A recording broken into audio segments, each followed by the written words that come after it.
दोनों परिवारों का राजनीति में आज की तारीख में जो विनाश हुआ है वो इन्हीं कारणों से हुआ है। आप बहुत दिनों तक उस तेल से अपने चिराग को नहीं जला सकते जो कि आपके बड़ों ने इकट्ठा किया था।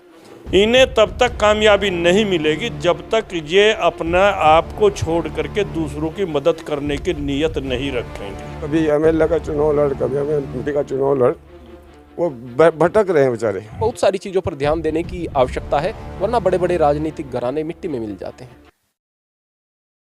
नमस्कार, स्वागत है आप सभी का हिंदुस्तान 24 पर और मैं आप सबके साथ विपिन चौधरी। सहारनपुर की राजनीति का जब जब भी कहीं जिक्र होता है तो पूर्व कृषि मंत्री स्वर्गीय चौधरी यशपाल सिंह जी और पूर्व स्वास्थ्य मंत्री मरहूम काजी रशीद मसूद का नाम बड़े ही सम्मान और अदब के साथ लिया जाता है। दोनों ही दिग्गज नेताओं के परिवार इस समय वर्तमान में राजनीति में हैं, लेकिन न जाने किस कारण दोनों ही परिवार एक सफलता के लिए जूझ रहे हैं। लंबे समय से चुनाव लड़ रहे हैं, लेकिन सफलता दोनों ही परिवारों को नहीं मिल पा रही है। जनता का विश्वास इन दो पुराने दिग्गज राजनीतिक घरानों पर आखिर क्यों नहीं जम पा रहा है, यही जानने के लिए आज हम जनता के बीच में पहुंचेंगे। सर, मेरा सवाल आपसे ये है कि काजी परिवार और चौधरी परिवार पिछले लगभग 10-15 सालों से लगातार चुनाव लड़ रहा है, लेकिन उन्हें सफलता मिल नहीं पा रही है, वो लगातार चुनाव हार रहे हैं। तो जनता का विश्वास इन दोनों परिवारों पर आखिर क्यों नहीं बन पा रहा है, आप क्या कारण मानते हैं? देखिएगा विपिन जी, सीधी सी बात है, दोनों के साथ एक कॉमन फैक्टर है। दोनों परिवारों ने, इनके जो भी अब अगली पीढ़ी के नेता आए हैं, उन्होंने अपने वोट बैंक को खो दिया और परिवारों की फूट जो इन दोनों ही परिवारों में पड़ी हुई है वह भी इनके लिए सबसे ज़्यादा घातक राजनीति में सिद्ध हुई है। चौधरी परिवार में उन्होंने जिस समय राजनीति शुरू की थी तब दूसरे हालात थे। उसके बाद 90 के बाद हालात राजनीति में भी बदले हैं, आर्थिक दृष्टि से भी, राजनीतिक सामाजिक सभी बदले हैं। तो उसमें फिर बहुत सारे गुर्जर नेता खड़े हो गए, जिसमें मास्टर कंवरपाल सिंह हैं। उन्होंने चौधरी परिवार को कई बार चुनाव में मात दी है। कंवरपाल माजरा हैं, उन्होंने एमएलसी के चुनाव में सीधे सीधे चौधरी साहब को ही हरा दिया था। फिर महिपाल सिंह माजरा भी हैं। तो इस तरह से, और रामचंद्र दास भी इन्हें समय समय पर चुनौतियाँ देते रहे। तो गुर्जर वोट बैंक जो इनका सबसे बड़ा चौधरी परिवार का वोट बैंक था, वो तो वहाँ पर दरक गया और वो धीरे धीरे हर चुनाव में कम होता चला गया। जैसे जैसे यहाँ नेतृत्व बढ़ा है, जैसे पिछले चुनाव में क्या नाम चौधरी किरत सिंह जीते हैं, उससे पहले प्रदीप चौधरी जीत रहे थे, ये सब गुर्जर नेता हैं। इन्होंने इनके वोट बैंक को ख़त्म किया है काफ़ी हद तक। दूसरी बात है, इनके परिवार में, चौधरी परिवार में फूट हो गई। सन 2007 के चुनाव में डॉक्टर सुशील चौधरी और चौधरी इंदर सेन आमने सामने चुनाव लड़े। उससे भी इस परिवार को बहुत राजनीतिक नुकसान हुआ है। उनके समर्थक तय नहीं कर पाए कि हम इधर जाएं या उधर जाएं। तो चौधरी परिवार के साथ तो सबसे बड़ी जो दिक्कत हुई है ये हुई है। यही सेम फैक्टर काजी परिवार के साथ चला गया। काजी जी की सबसे बड़ी ताकत उनका हिंदू मतदाता था। मुस्लिम मतदाता तो बैक साइड से उन्हें हमेशा से ही सपोर्ट करता रहा, वही उनका वोट बैंक था। लेकिन हिंदू मतदाता के बगैर वो चुनाव नहीं जीत सकते थे। इसलिए उन्होंने जगदीश राणा, मास्टर कंवरपाल, वीरेंद्र ठाकुर जैसे बहुत सारे हिंदू लीडरों को अपने साथ हमेशा जोड़ करके रखा। लेकिन इमरान मसूद ने 2007 के विधानसभा चुनाव में उनके सबसे बड़े सिप्पे सलाहकार जगदीश राणा को मुजफ्फराबाद में जाकर के चुनौती दी और मुस्लिम वोट बैंक के आधार पर मुस्लिमकरण करके, वोटों का ध्रुवीकरण करके, हिंदू मुस्लिम में ध्रुवीकरण करके उसने उन्हें हरा दिया जगदीश राणा को। वहाँ से इमरान मसूद की छवि टोटल एक कट्टर मुस्लिम नेता की बन गई। और वो जब कट्टर मुस्लिम नेता की बन गई तो वो जो पिछले 2 विधानसभा चुनाव नकुड़ सीट से हारे हैं, मात्र 5000 हिंदू वोटों की कमी में हार गए। मुस्लिम तो आज भी उन्हें 100% वोट दे रहा है, मुस्लिमों को तो वो आज भी लीडर हैं, चूँकि वो हिंदू वोटों को प्लस नहीं कर पाते। तो पिछले 2 विधानसभा चुनाव जो नकुड़ से लड़े थे वो 5-5 हज़ार वोटों के लगभग अंतर से हारे। तो हिंदू मतदाताओं को अपने से दूर करने के कारण हारे। उन्होंने भी अपने हिंदू मतदाताओं को, हिंदू वोट बैंक को छिटक जाने दिया। दूसरी बात यह है, इस परिवार में भी इसी तरह की परिस्थितियां पैदा हुई। शाहजहान मसूद और इमरान मसूद लोकसभा का चुनाव आमने सामने लड़ गए। वहाँ पर भी जो बचे खुचे उनके समर्थक थे उन्हें ये फैसला करने में दिक्कत हुआ वो इमरान मसूद के साथ जाएं या रशीद मसूद शाहजान मसूद के साथ जाएं। तो इस परिवार की जो विफलताएं अब सामने आ रही हैं वो सब इसी तरह की हैं।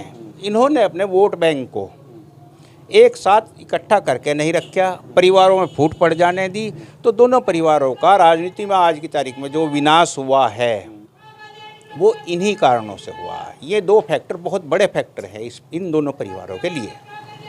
तो ये जो विफलताएं हैं, तो आपको क्या लगता है भविष्य में ये सफलता में तब्दील हो सकती हैं या नहीं? देखिएगा विपिन जी, एक बात समझिएगा, तब से लेके अब तक गंगा जमुना में बहुत पानी बह चुका है, चीज़ें बहुत बदल गई हैं। आज की तारीख में बहुत सारा नया नेतृत्व सामने आ चुका है। ऐसे में इस बात की बहुत कम संभावनाएं हैं। इन्होंने अगर एक तो पारिवारिक एकताएं नहीं की और अपना एक नेता परिवारों के अंदर भी नहीं चुन पाए, तो फिर इन्हें अन्य व्यक्ति अपना नेता चुने, इस बात की संभावनाएं कम हैं। इमरान मसूद के साथ आज की तारीख में उससे कोई भी पार्टी अपने साथ रखने को तैयार ही नहीं है, क्योंकि उसने हर पार्टी से एक तरह से उसने अपने हिसाब से ब्लैकमेल किया, अपने हिसाब से काम करने का प्रयास किया, नेतृत्व की हमेशा अवहेलना की, तो इमरान मसूद को कोई साथ नहीं रखना चाहता। रही चौधरी रुद्रसेन की बात, हो सकता है वो भविष्य में कहीं कामयाब हो जाएं, लेकिन वो भी तभी कामयाब होंगे जब चौधरी रुद्रसेन स्वयं चुनाव लड़े। अन्यथा अगर परिवार का कोई और अन्य व्यक्ति चुनाव लड़ रहा है तो फिर मुझे नहीं लगता कि उस परिवार का भी कोई राजनीतिक भविष्य है। सर, मेरा सवाल आपसे ये है कि चौधरी यशपाल सिंह और काजी रशीद मसूद का नाम बड़े ही सम्मान और अदब के साथ लिया जाता है। दोनों ही दिग्गज नेताओं के परिवार इस समय राजनीति में हैं, लेकिन लंबे समय से आप भी देख रहे होंगे दोनों ही परिवार चुनाव हार रहे हैं। तो जनता का विश्वास इन दोनों ही दिग्गज राजनीतिक घरानों पर आखिर क्यों नहीं बन पा रहा है? मतलब क्या आपने महसूस किया? मैं साफ तौर से बता देना चाहता हूँ आपसे कि इन दोनों परिवारों ने अपने अपने बुजुर्गों का, अपने अपने मेंटरों का, अपने अपने नेताओं के नीति और सिद्धांत को तिलांजलि दे दी थी पैदा होते ही। और जब पैदा होते ही उनको तिलांजलि दे दी तो जनता तो वही चाहती है जो चौधरी यशपाल सिंह जी चाहते थे, जनता वही चाहती है जो रशीद मसूद चाहते थे। तो ना तो चौधरी यशपाल सिंह जी का परिवार चौधरी यशपाल सिंह जी के नक्शे कदमों पर चल पा रहा है और ना ही रशीद मसूद का परिवार रशीद मसूद के नक्शे कदमों पर चल रहा है। इसलिए ये चाहे जितना भी चुनाव लड़ लें ये लोग, इन्हें तब तक कामयाबी नहीं मिलेगी जब तक ये अपना आप को छोड़ करके दूसरों की मदद करने की नीयत नहीं रखेंगे। बहुत साफ सा जवाब है आपके सामने। और कोई व्यक्ति अगर यही कहता है कि साहब मैं ही हूँ सब कुछ, चौधरी यशपाल सिंह जी का मैं उत्तराधिकारी हूँ, मैं रशीद मसूद साहब का उत्तराधिकारी हूँ, तो उत्तराधिकारी होकर के तो देख लिया क्या उनके हालात बन रहे हैं। उत्तराधिकारी राजनीति के अंदर विरासत नहीं मिलती है, राजनीति के अंदर उनका काम और सिद्धांत मिलते हैं कि जो उनके कामों को और उनके सिद्धांतों को, उनकी नीतियों को, जनता के प्रति समर्पण को लेकर के चलने का काम करता है, वो ही उनका उत्तराधिकारी हो सकता है। अन्यथा कोई दूसरा आदमी उनके नुत्फे से पैदा होने वाला, उनके पेट से पैदा होने वाला, उनके ख़ानदान में पैदा होने वाला या उनका बच्चा या उनका रिश्तेदार, कोई राजनीति के अंदर विरासत नहीं मिलती, ना राजनीति के अंदर कोई पनपने का काम होता है। आपकी इस विधानसभा ने चौधरी यशपाल सिंह और काजी रशीद मसूद जैसे दिग्गज नेता दिए जिनका पश्चिमी उत्तर प्रदेश में बड़ा नाम रहा, लेकिन वर्तमान समय में दोनों ही दिग्गज नेताओं के परिवार राजनीति में हैं, लंबे समय से चुनाव भी लड़ रहे हैं, लेकिन चुनाव जीत नहीं पा रहे हैं। तो जनता का विश्वास इन दोनों ही नेताओं के परिवारों पर आखिर क्यों नहीं बन पा रहा है? मतलब कहाँ पर इनसे चूक हो रही है? मैं आपसे एक सीधी सी बात बता देना चाहता हूँ। हम अक्सर एक बात सोचते हैं कि इलेक्शन जीतने के बाद में हम नेता बन जाते हैं। वास्तव में इलेक्शन जीतने के बाद आप एमपी बन सकते हैं, एमएलए बन सकते हैं, नेता नहीं बन सकते हैं। नेता वो है जो कि जनता से जुड़ करके रहता है और जनता का नेतृत्व करता है। अब मैं यहाँ पर कुछ चीज़ें आप लोगों को बताना चाहता हूँ। सबसे पहले तो ये कि नेता बनने के लिए किन चीज़ों की आवश्यकता होती है। सबसे जो पहली बात है वह है जनता से आपका जुड़ाव, और दूसरे अपने साथियों का चुनाव, और तीसरे डिसीजन मेकिंग। डिसीजन मेकिंग के बारे में मैं केवल एक बात कहना चाहूँगा कि यदि कोई नेता दूरगामी सोच रख करके एक पार्टी की विचारधारा के साथ जुड़ता है और वहीं जुड़ा रहता है और हजार प्रकार के उतार चढ़ाव के मतलब उनके परिणाम पहले से ही भांप लेता है, तो फिर निश्चित रूप से उसका भविष्य बेहतर होता है। मैं यहाँ पर एक छोटी सी बात कहना चाहूँगा। अगर यहाँ पर स्वर्गीय चौधरी यशपाल सिंह जी के जो सुपुत्र हैं, मेरी उनसे बहुत ज़्यादा राब्ता नहीं है, उनसे बहुत ज़्यादा मेरा, लेकिन मैं एक बात पूछना चाहता हूँ कि यदि वो सही समय पर बीजेपी के साथ में होते, मैं नहीं कहूँगा होना चाहिए था उन्हें, होते तो क्या आज उन्हें कोई हरा सकता था? नेता बनने में समय लगता है, बहुत समय लगता है नेता बनने में।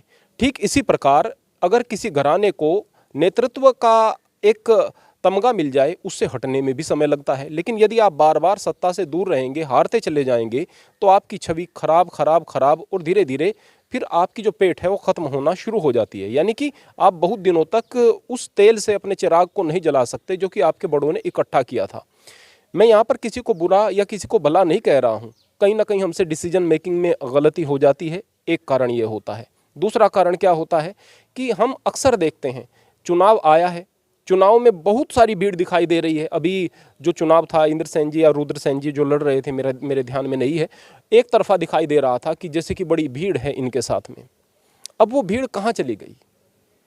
अब वो जब गणना होती है तो फिर कहाँ चली जाती है? वास्तव में उस भीड़ को देखकर ही वोटर कट जाते हैं। हम कई बार इस बात की तरफ ध्यान नहीं दे पाते कि कहीं जो हमारे साथी हैं वो ऐसे तो नहीं जिनसे आम जनता कट रही है। यानी हम तो बेहतर हैं।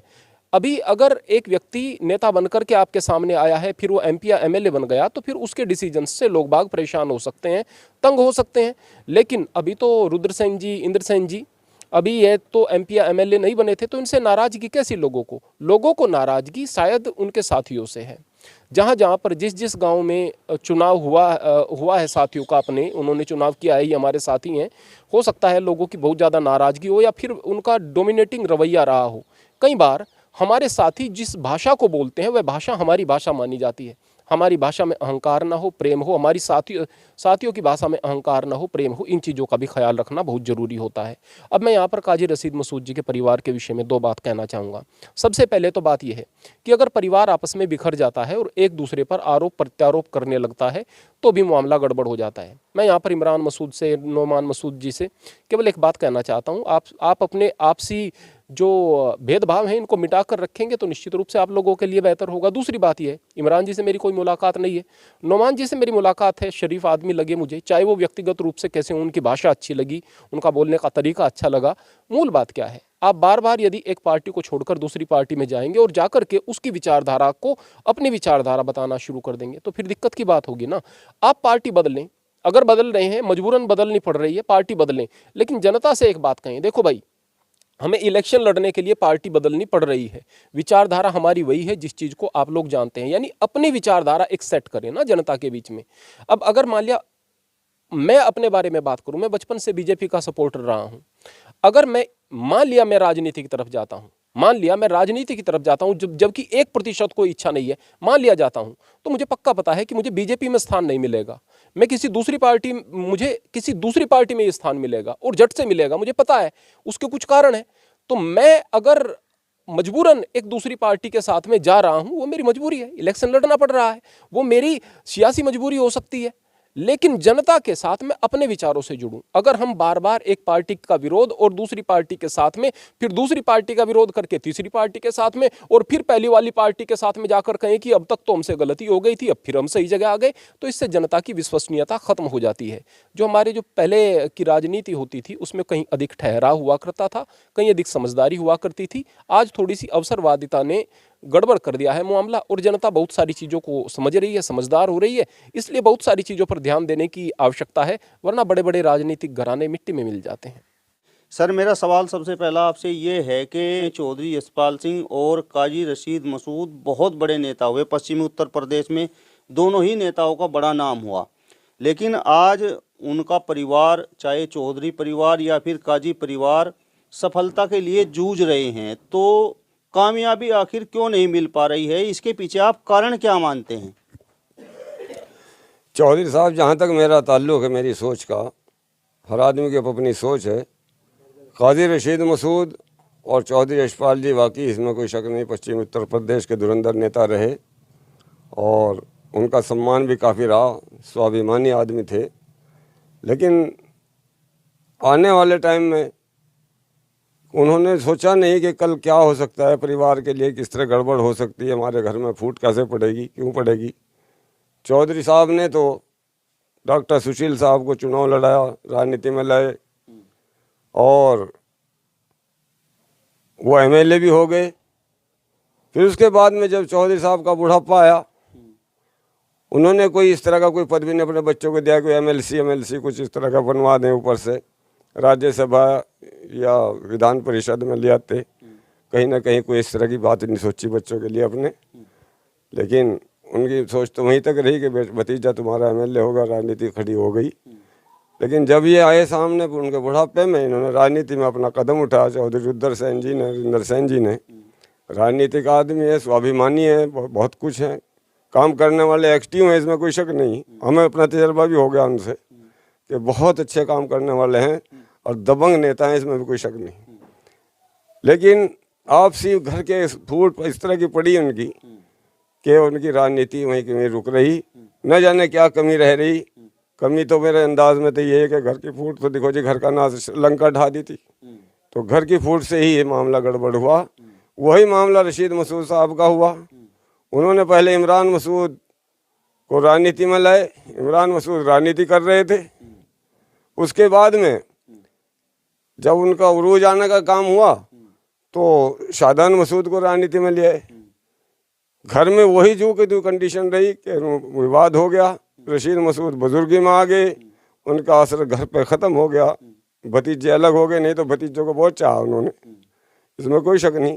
उनकी राजनीति हिंदू मुस्लिम एकता की राजनीति थी, हिंदू मुस्लिम को लेके साथ चले थे। इमरान मसूद साहब को थोड़ा अलग चले, अगर काश अपने चचा वाली राजनीति लेके चलते तो सफलता कहीं ना कहीं ज़रूर मिलती। देर से तो होता है, देर तो हो जाए। एक है कि अगर आदमी सब्र करता है तो देर से सबसे मिल जा, लेकिन आदमी एकदम कभी एमएलए का चुनाव लड़, कभी एमपी का चुनाव लड़, वो भटक रहे हैं बेचारे, इसमें कोई शक नहीं। हरकत बहुत करने वाले हैं, बढ़िया नेता हैं, इसमें कोई शक नहीं। इमरान मसूद अपने आप में बढ़िया नेता हैं, काम करने वाले हैं। लेकिन 10 आदमी उनके साथ भी हैं, ऐसी बात नहीं आदमी नहीं उनके साथ, लेकिन वो यहाँ अटक रहे कि हिंदू मुस्लिम को एक नहीं कर पा रहे। घर की राजनीति का नाश भी वहाँ भी यही हुआ कि आपस की फूट से ही। आज शादान मसूद कहीं आज तो उनके पीछे पीछे हैं, आज इमरान मसूदी उस घर का नेता, घर का चौधरी जिम्मेदार है। इमरान मसूदी रहेगा और उनसे आगे तो कोई है ही नहीं। नौमान मसूद है उनके छोटे भाई हैं, जैसा उनका आदेश हो इस तरह नौमान मसूद कर लें, नहीं तो नेता इमरान मसूदी हैं, वही रहेंगे। नेता ही नहीं रहना, दोनों घरों को नेता नहीं थे, हैं और रहेंगे। हमारा सोच तो यही है, आज भी नेता नहीं दोनों घर हैं। एमपी एमएलए कोई बनता रहो।